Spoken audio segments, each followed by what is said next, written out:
Welcome to the crack weighty channel. అందరూ ఎప్పుడూ ఒక విషయం గురించి యోచిస్తూ ఉంటారు.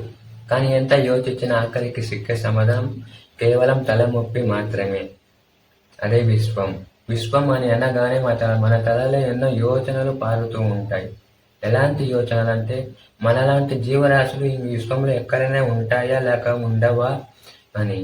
అందరూ యోచించే ఒక పాయింట్ ఏంటంటే, విశ్వం ఒక అంచు. ఉండ ఎలా ఉంటుంది? అలా ఉండడానికి సాధ్యమా? ఆల్బర్ట్ ఐన్స్టీన్ చెప్తారు, ఈ విశ్వంలో ఈ పాయింట్ నుంచి ఇలాగ వెళుతూ ఉంటే మళ్ళీ ఆ పాయింట్కే వచ్చి చేరుతామని.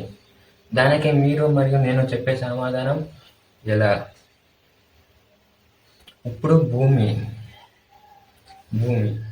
భూమి మీద ఒక పాయింట్ నుంచి అలాగే వెళుతూ ఉంటే మళ్ళీ అలాగే వచ్చి అక్కడికే చేరుతారు. భూమి పైన విశ్వం. అలా అనుకోవడం తప్పు. భూమి పైన విశ్వం లేదు, విశ్వంలోనే భూమి ఉంది. మనము భూమిలో ఉన్నాం కాబట్టి మనం యోచించడం తప్పు లేదు. భూమి పైన విశ్వం ఉంది. భూమిపై ఇలాగ వెళుతూ ఉంటే మళ్ళీ అలాగే వస్తాము. ఇది అందరూ తెలిసిన విషయమే. కానీ విశ్వంలో అలాగే వెళుతూ ఉంటే మళ్ళీ అలాగే ఎలా వస్తాం? ఒకవేళ అలాగే వస్తే దానిపైన ఏముంటుంది? ఇది ఆల్మోస్ట్ అందరూ యోచించే ఉంటారు. నేను యోచిస్తున్నా, ప్రతిదినము యోచిస్తాను. కానీ చిక్కే సమాధానం మాత్రం తలనొప్పి.